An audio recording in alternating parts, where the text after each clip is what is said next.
Bom dia, boa tarde, boa noite. Essa é o vídeo da aula relativa à semana do dia 12 ou da semana do dia 12 de outubro até da semana do dia 12 de outubro até o dia 16 de outubro. Já de antemão, eu queria já marcar com vocês o nosso primeiro encontro sincrônico. Acho que já podemos marcar, dia 12 é feriado, mas dia 16 a gente pode marcar o nosso primeiro encontro sincrônico lá no Teams. Eu acho que já deu tempo para todo mundo se registrar na sala de aula, que eu deixei aberto. Você tem lá a sala de aula 5º C e a sala de aula 5º D. Bom, no dia de hoje, o que seria reservado para a gente, o que é reservado para a gente tratar? Nós já podemos começar a entrar, já que vimos no nosso último encontro, associação criminosa, e deixando, ou seja, os crimes contra a paz pública, e deixei para vocês uns 2 textos, se não me falha a memória, no Moodle, permitindo ou deixando que vocês estudassem um pouco mais sobre organização criminosa e a diferença entre organização criminosa e associação criminosa. Bom, hoje nos cabe entrar nos crimes contra a fé pública. A primeira coisa a pensar nos crimes contra a fé pública é o que é esse bem jurídico penalmente tutelado. Em que ele consiste? Você imagina o seguinte, a fé vamos tentar dimensionar a importância da fé pública. Quando alguém recebe uma nota em pagamento, ou quando alguém recebe uma moeda em pagamento, você quase que sem pensar acredita na veracidade daquela moeda. E que bom que assim é, porque se a gente começar a duvidar da veracidade de qualquer moeda que nos é apresentada, certamente a vida ou os negócios ficariam bastante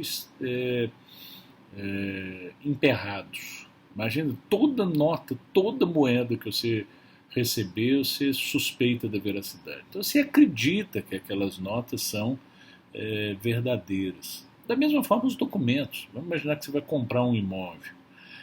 Ao comprar um imóvel, a primeira coisa que você vai fazer é buscar o registro daquele imóvel no cartório de registro de imóveis.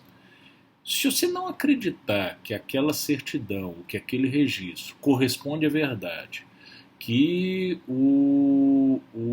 a pessoa X realmente é o proprietário do imóvel, se você não tiver crença nisso, olha, como é que você vai fazer negócio ou compra de imóveis? Imagina que você diga lá o tabelião, diga o seguinte, não quero certidão não, eu quero entrar aí, eu quero dar uma lida no livro de registro.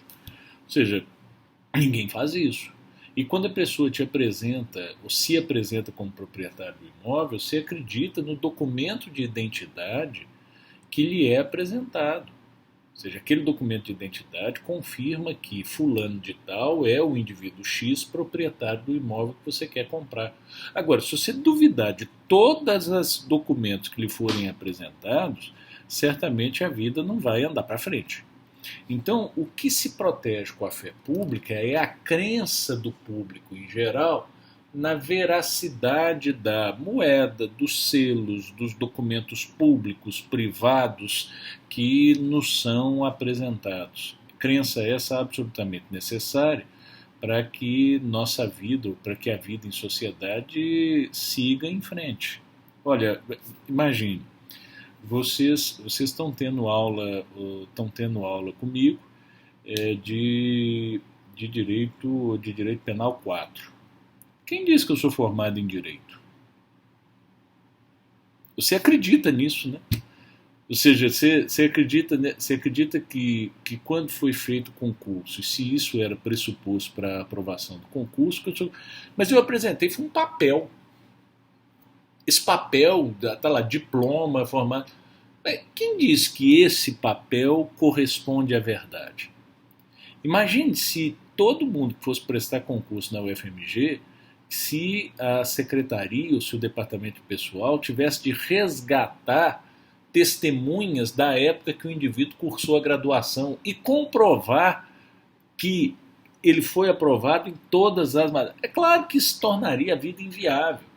Então você acredita que aquele papel, que aquele diploma que está sendo apresentado corresponde efetivamente com a verdade.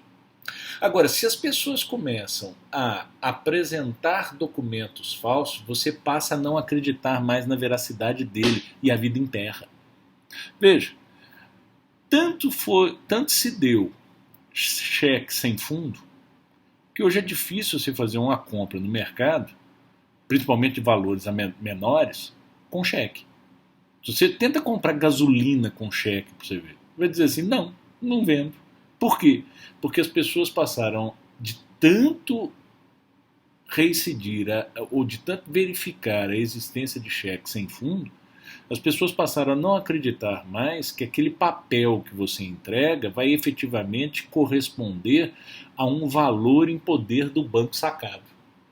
Então, ou seja, estão percebendo a importância de se acreditar na informação ou no valor de uma nota ou na veracidade de uma nota, na veracidade de uma moeda que lhe é apresentada. Bom, mas qual que é a estrutura típica do crime de falsificação de moeda? Bom, o crime de falsificação de moeda está descrito no artigo 289 do Código Penal e tem lá os seguintes verbos típicos.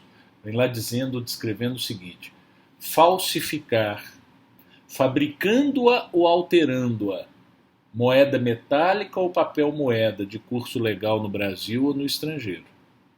É fundamental aqui você identificar o verbo reitor e os verbos auxiliares. O verbo reitor, vocês já sabem, é aquele que dá identidade à figura típica. No caso aqui, o verbo reitor é o falsificar. Ora, falsificar, mas aí vocês vão dizer, mas como? Como que se falsifica? A própria lei explica entre vírgulas, fabricando ou alterando. Então o verbo fabricar e o verbo alterar, como estão explicando o sentido que se quer dar ao verbo reitor, eles são chamados de verbos auxiliares. O professor José Cirilo Vargas, professor da casa, num livro muito importante sobre tipo penal, o livro é do tipo penal, ele deixa isso muito claro, a classificação entre verbo reitor e verbo auxiliar. Bom, o que é fabricar? Fabricar é construir uma nota ou uma moeda do nada. Então eu pego um papel moeda, eu simulo um papel moeda e vou imprimir lá no terreiro, lá nos fundos do terreiro da minha casa, uma nota de R$100. Essa nota foi construída, é falsa, e foi construída do nada. Então eu tenho uma hipótese de fabricação. Agora, imagine que eu pego uma nota de 2, leve para o fundo da minha casa, numa impressora que lá tenho, consigo descolori-la e transformo aquela nota de 2 numa nota de 100. Ora, nessa hipótese, o que teria? Eu teria uma hipótese ou uma hipótese de alteração. Então, a alteração é mudar a estrutura de uma nota ou de uma moeda verdadeira. Fabricação é criar uma moeda verdadeira ou criar uma moeda falsa ou uma nota falsa, repito, do nada. Bom, mas se o verbo é falsificar, fabricando ou alterando, o sujeito ativo pode ser qualquer pessoa, se trata de um crime comum. Qual que é o objeto material desse crime? E o objeto material é a coisa sobre a qual recai a ação delitiva descrita no verbo. A coisa sobre a qual recai a ação de falsificar consiste no papel moeda ou na moeda metálica, mas não basta ser papel moeda ou moeda metálica. É necessário ser papel moeda ou moeda metálica de curso legal no Brasil ou no exterior. Então, se eu falsifico uma nota de 10 mil cruzeiros, eu não cometo crime de falsificação de moeda, porque o cruzeiro não é uma moeda que está em curso no Brasil e nem no exterior. Ah, Tarcísio, mas eu peguei uma nota de 10 mil cruzeiros que teria sido impressa em 1980, nem sei se em 80 a moeda em circulação era o cruzeiro, mas imaginemos que seja. E eu levei a um colecionador e perguntei para ele: olha, eu tenho aqui essa nota de 1000 cruzeiros, ela foi impressa em 1980, qual é o valor que o senhor dá a isso? E aí o colecionador olha, avalia, parece ser uma nota verdadeira para ele, e ele diz: olha, eu pago aqui R$ 200 por essa nota. Ó, fechado. Eu entrego a nota de 1000 cruzeiros e o indivíduo me entrega uma nota de R$ 200. Ora, que crime eu teria aqui? Ou isso não seria crime? É claro que é crime, só não é falsificação de moeda. Porque não se trata de uma moeda em curso legal no Brasil ou no exterior. A hipótese é do crime de estelionato, que vocês viram no Direito Penal 3. Ele está obtendo uma vantagem ilícita a partir de uma fraude, mantendo, em razão desta fraude, a vítima em erro ou a vítima em equívoco. Veja, aqui você tem também algumas equiparações que não acho que justifique falarmos sobre ela, até porque o nosso tempo de aula expositiva, de vídeo expositivo, a recomendação da faculdade é que ele seja curto, na verdade da UFMG, né, não da faculdade. Mas é importante vocês lembrarem ou perceberem o privilégio do parágrafo 2º. Veja só, quem, tendo recebido de boa fé, como verdadeira, moeda falsa ou alterada, a restitui à circulação, depois de conhecer a falsidade, é punido com uma pena de 6 meses a 2 anos. Então, quem falsifica a moeda, 3 a 12. Mas quem recebe a moeda falsa ou o papel moeda, percebe depois de recebido a falsidade, diz: eu não quero ficar no prejuízo, eu vou botar ela para frente, eu vou passar ela para frente, esse indivíduo vai responder pelo parágrafo 2º, que é uma hipótese de moeda falsa bem mais branda ou bem privilegiada. Ora, a moeda falsa é um crime plurissubsistente, então ele admitiria a hipótese de tentativa. Só que esse crime traz uma especificidade. A tentativa, você sabe, se dá quando eu entro nos atos de execução e não consumo esses atos de execução, não consumo o crime por circunstâncias alheias à minha vontade. Agora veja, imagine que eu não cheguei a entrar nos atos de execução da moeda falsa. Eu comprei todo o maquinário, ou eu comprei toda uma impressora e obtive o papel moeda ou um papel muito próximo do papel moeda e estou com ele lá nos fundos da minha casa.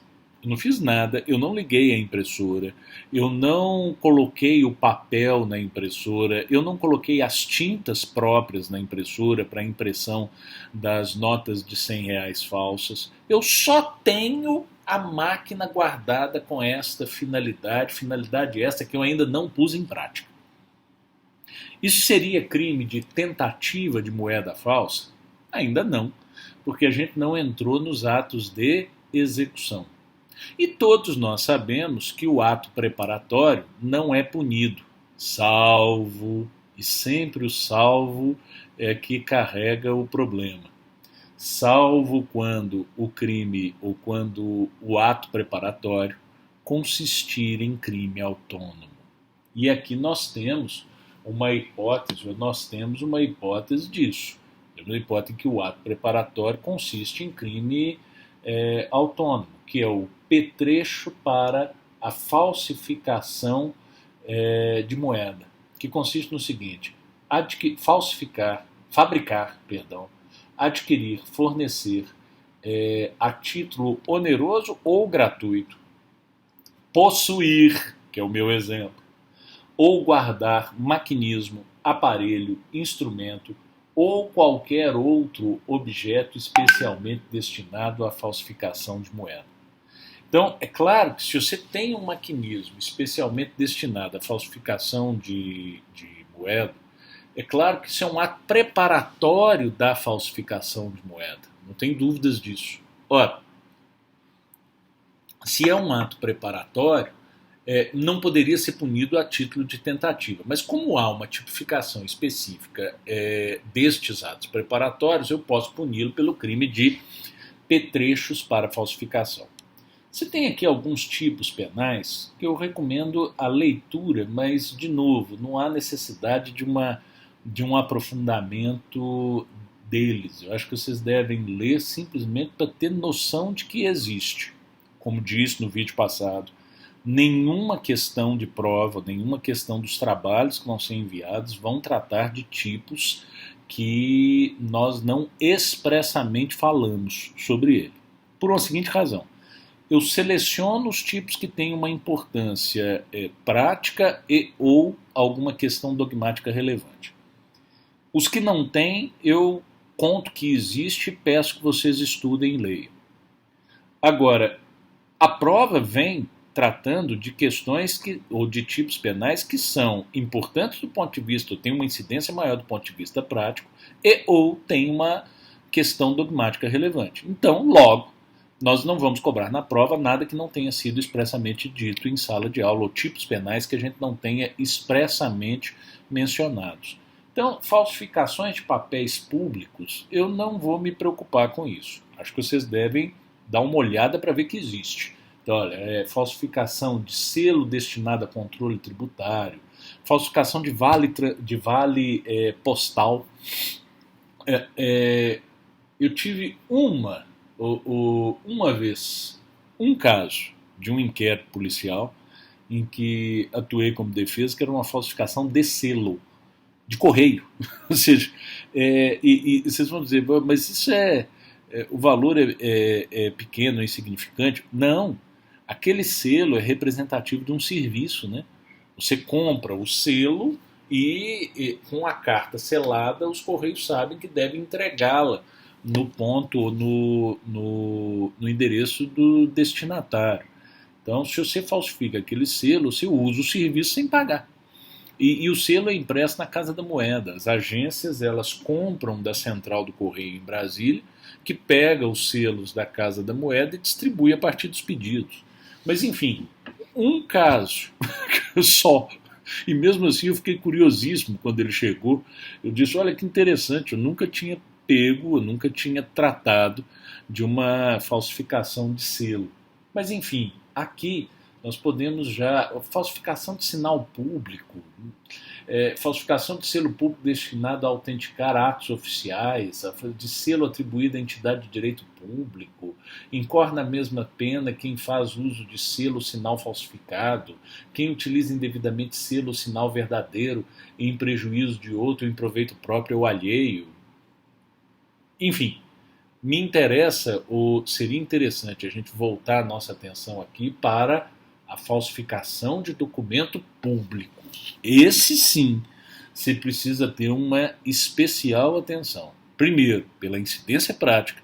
Segundo, pelas questões dogmáticas nele envolvidas. Para você falar de falsificação do documento público e de falsificação do documento privado, e de falsidade ideológica, você tem que fazer uma distinção importantíssima, que é a distinção entre o falso material e o falso ideológico. O falso material, a falsidade, está na estrutura do documento. Ou seja, o documento deveria ser impresso pelo Detran, foi impresso pelo Tarcísio no fundo da casa dele. Ora, aqui eu tenho uma confecção de um documento público por quem não está autorizado a fazê-lo. Então, aqui eu tenho uma falsidade material. A falsidade está na estrutura material do documento. Aquele papel saiu de onde não deveria sair. Agora, é possível que eu tenha uma falsidade que é somente ideológica. O que significa dizer isso? Eu tenho uma informação que é falsa, mas ela está posta em um papel ou em um documento que estruturalmente é verdadeiro. Explico. Imagina que você vai ao Detran, ou seja, quem tem legitimidade para produzir o documento, e apresenta ou fornece uma informação lá falsa. Você apresenta uma certidão de nascimento que não é a sua, ou uma carteira de identidade que não é a sua, e você faz uma carteira de habilitação. Eu, Tarcísio, faço uma carteira de habilitação em nome de José. Então tem lá a minha cara, só que a qualificação é diferente. Tarcísio Maciel é José Maciel. O documento é estruturalmente verdadeiro. Ele o papel é o papel produzido pelo poder público. Quem imprimiu foi um funcionário público, em um órgão público, tudo bonitinho. Só que a informação que está nesse documento é uma informação que não corresponde com a verdade. Então, você tem ali uma hipótese de uma falsidade que está só na ideia e não na estrutura. Então é importante vocês fazerem essa distinção. Quando a falsidade está na estrutura material do documento, ou seja, o papel, ao invés de ser impresso no Detran, foi impresso lá em casa, eu tenho um falso material. Quando a estrutura do documento for verdadeira, ou seja, impressa por quem de direito, só que a informação constante desse documento é uma informação que não corresponde com a verdade, então o falso é ideológico. Está só na informação prestada, está só na ideia. Bom, estabelecida essa distinção, vamos entender a estrutura típica da falsificação do documento público. Falsificar, no todo ou em parte, documento público ou alterar documento público verdadeiro. Então eu posso criar um documento público do nada. Ou então eu posso pegar um documento público e alterar a sua estrutura. Então, eu crio do nada, ou então eu pego um documento verdadeiro e altero a sua estrutura introduzindo uma informação falsa. Veja, imagine que você está, ou imagine que lhe apresento o documento ou uma carteira de habilitação. Essa carteira de habilitação, ela foi posta, foi impressa pelo Detran de Minas Gerais.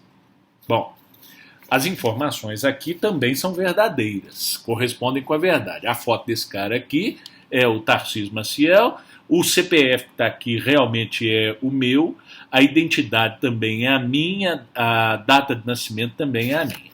Perfeito. Imagina que eu pego esse papel aqui. Pego a foto que está aqui posta. Tiro essa foto e coloco a foto do José. E o José entra nessa foto com os meus dados pessoais. Então você olha para a foto do José, você acha que ele é o Tarcísio Maciel, que a identidade dele é tal, o CPF é tal, a filiação é tal. Quando na verdade não é, esses dados são meus e não do José. Como é que o José colocou isso aqui? Foi lá no Detran e fazendo uma carteira com dados falsos? Não. Ele pegou a carteira verdadeira, raspou a foto e introduziu uma outra foto. Então eu tenho uma alteração da estrutura física deste documento. Então eu tenho um crime de falso material, não pela falsificação, no todo ou em parte, mas pela alteração da estrutura física deste documento. Acredito que estão conseguindo compreender isso. Se não, e se você me falar assim, eu não estou entendendo, Isso é perfeitamente normal. Esse é um dos pontos que eu pretendo tratar com você no nosso encontro sincrônico da próxima quarta-feira. Porque aí eu consigo, conversando com vocês, verificar se isso foi realmente entendido ou se nós temos ainda dúvidas a serem sanadas. E provavelmente haverão dúvidas a serem sanadas. Mas o que eu preciso então que vocês percebam é o seguinte: se eu pego o papel e construo esse papel na minha casa, com as informações aqui falsas, eu tenho uma falsificação de documento, público ou privado? Público, porque quem deveria emiti-lo corretamente seria um órgão público. Ora, eu peguei esse documento verdadeiro, raspei a foto e coloquei a foto de outra pessoa que não Tarcísio. Eu tenho uma alteração de documento público. Bom, qual que é a diferença disto do falso ideológico, Tarcísio?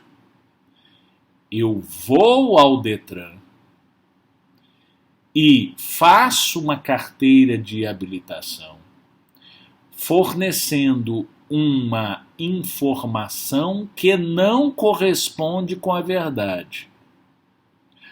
O José vai ao Detran com a foto dele e faz ou fornece lá o meu nome, o meu CPF, a minha identidade, a minha filiação.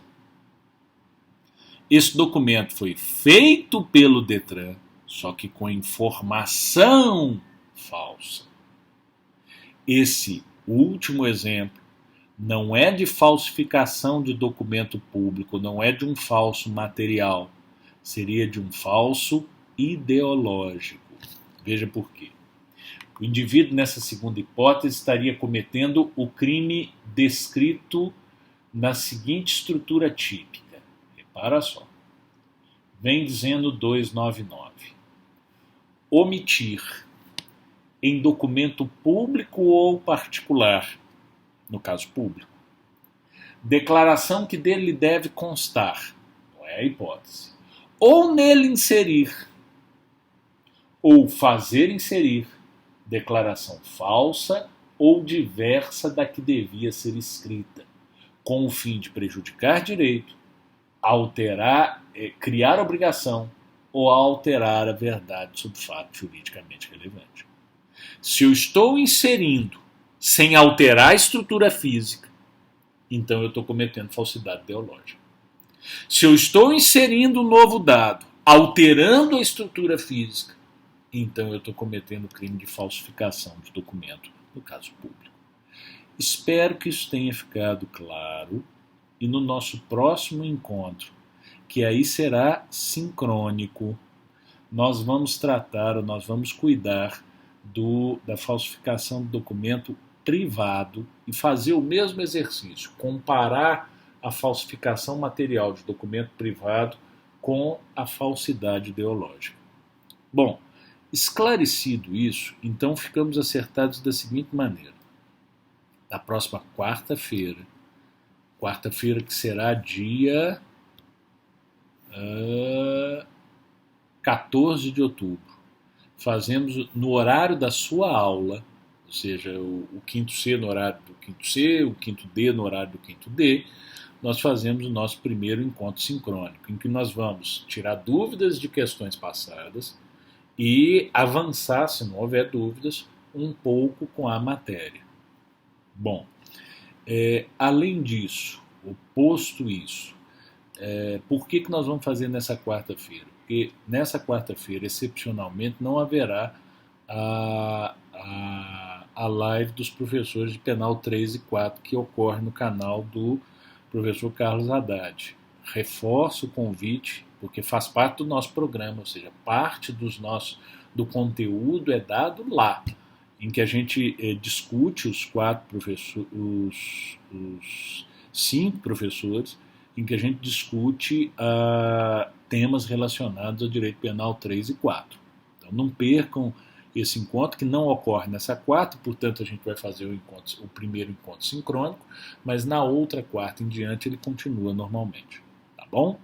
Gente, foi um prazer, bons estudos, e vou postar ao longo da semana do dia 12 ao dia 16 textos relativos à falsidade material, à falsidade ideológica e ao crime de moeda falsa e petrechos para falsificação. No mais, tchau e uma excelente semana a todos.